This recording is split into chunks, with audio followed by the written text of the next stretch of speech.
மதுரையில் பல வருஷமாக இருந்திருக்கும். யாருக்குமே தெரியாத ஒரு உண்மை நேற்று தான் எனக்கு தெரிஞ்சிச்சு.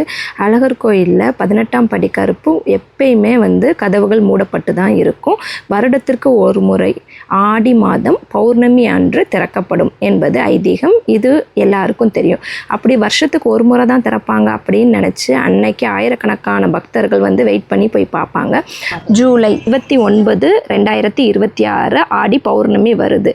ஆனால் ஆடி பௌர்ணமிக்கு முன்னாடி 8 நாளும் அங்கே திருவிழா நடைபெறும். கொடியேற்றத்துடன் ஆரம்பிக்கும் இந்த திருவிழா ஆடி மாத பௌர்ணமிக்கு முதல் 8 நாளும் கதவுகளையும் மாலையும் திறந்து மூடப்படும். இந்த உண்மை யாருக்குமே தெரியாது. நாங்கள் நேற்று பார்த்தோம். சர்ப்ரைஸாக எங்களுக்கு ஓப்பன் பண்ணி க்ளோஸ் பண்ணாங்க. எங்களுக்கே ரொம்ப ஆச்சரியமாக இருந்து அதுக்கப்புறம் கேட்டு தெரிஞ்சுக்கிட்டோம்.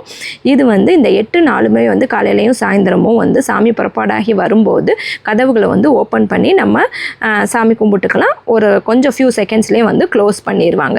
ஸோ கண்டிப்பாக நீங்கள் மதுரையில் இருந்தீங்க அப்படின்னா மிஸ் பண்ணாதீங்க. இந்த மாதிரி ஒரு வாய்ப்பு இத்தனை வருஷமாக மதுரையிலே பிறந்த எனக்கே இது தெரியவே தெரியாது.